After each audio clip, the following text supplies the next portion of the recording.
An analysis of Nazi propaganda and its effects on World War II. Propaganda can be defined as ideas, facts, or allegations spread deliberately to further one's cause or to damage an opposing cause. Propaganda dates back to 1622 when Pope Gregory established the Sacred Congregation for propagating the faith. Propaganda was then, as now, about convincing large numbers of people about a given set of ideas. Cognitive biases are situational instances of deviation in judgment, usually stemming from a stimulus. Typically, they are triggered for a variety of reasons, and their origins can be traced to evolved mental behavior to cope with new situations and make quick decisions. However, they can also be manipulated by providing an artificial stimulus seeking to induce certain responses in the target population. There are 3 different categories of cognitive biases: social and attributional biases, memory biases, and decision-making biases. Hitler and the Nazi Party were fond users of the social and attributional biases. These are biases that affect our social perception and the means through which we determine who or what was responsible for a particular action or situation. One way of manipulating the common German people was by convincing the younger generation into supporting the Nazis through children's books. One popular book was The Eternal Jew. This states, "From the start, the Jew has been a murderer," said Jesus Christ, "and as our Lord died on the cross, God the Father knew no other race to torment his Son to death. He chose the Jews for this. That is why the Jews now claim to be the chosen people. When Christ, the burden of the cross, too heavy found, he sought to rest, one moment, against a door. But from the house a Jew came out, cursed him, and upbraided him, telling him to move on further, for 'twas a Jew owned that house. Since that Jew has borne a curse, 2,000 years he has sought rest, that wretched Jew. The curse has passed on all his race. Restless he wanders, far and wide, one land to another. He has no home to call his own. The alien Jew, that scurvy knave, his nomad soul finds nowhere to rest."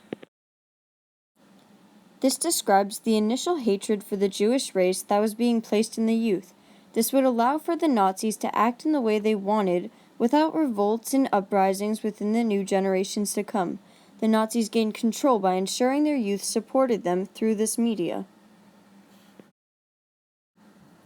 In September 1941, the Jews were forced to wear the yellow star on their clothing in public.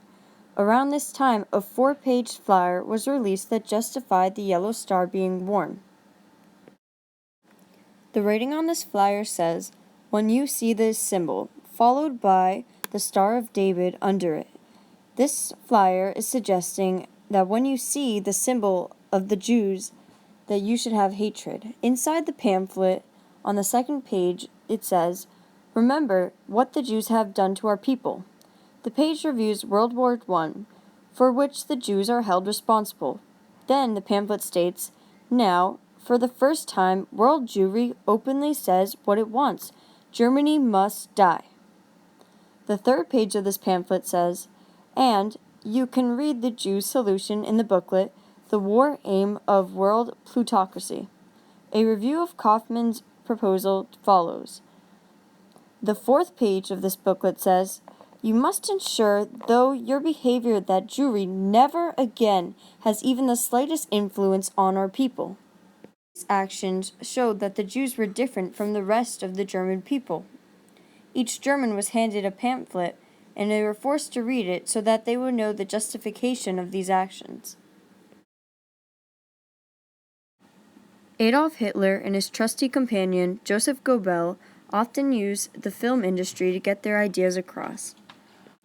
Now, going back to The Eternal Jew, here's a clip from one of their most famous movies, which I am not sure how to pronounce, so I will write it on the screen, but is The Eternal Jew. Zusammenleben der Juden zeigt einen auffallenden Mangel an selbstschöpferischer Zivilisationsfähigkeit. Auf Deutsch gesagt, die jüdischen Behausungen sind unsauber und verwahrlost.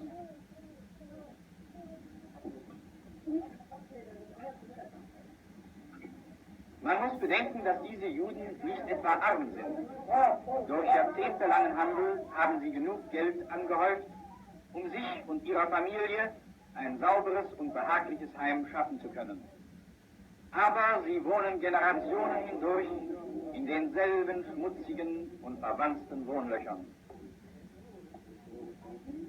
Dort halten sie auch, unbekümmert um die weihellose Umgebung, ihre zeremoniell hergesagten Gebete ab. Die Pendelbewegungen des Oberkörpers gehören zum vorschriftsmäßigen Lesen jüdischer Schriften.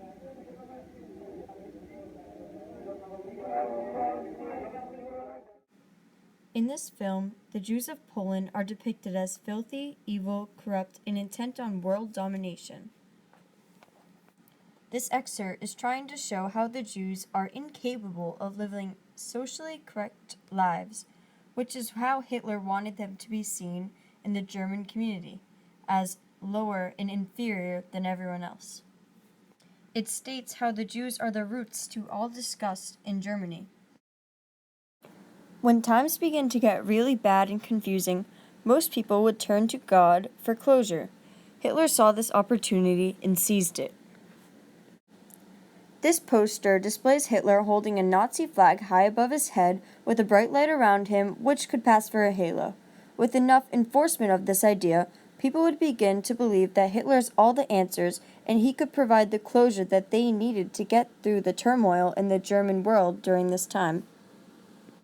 In today's world, we can use incidents like the use of manipulation in the Holocaust to avoid the negative effects of propaganda. Hitler's dangerous yet subtle tactics would allow for Nazis to take over a distraught nation. These convincing ways made the German people less questionable of what was really going on. The Jewish people were railed into concentration camps and into other Nazi situations through these false beliefs based off media that they were going to have better lives in the future. Hitler was fully aware of his use of propaganda.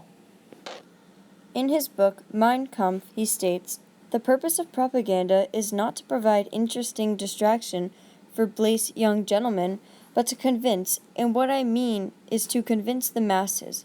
But the masses are slow-moving, and they always require a certain time before they are ready to even notice a thing, and only after the simplest ideas are repeated thousands of times will the masses finally remember them."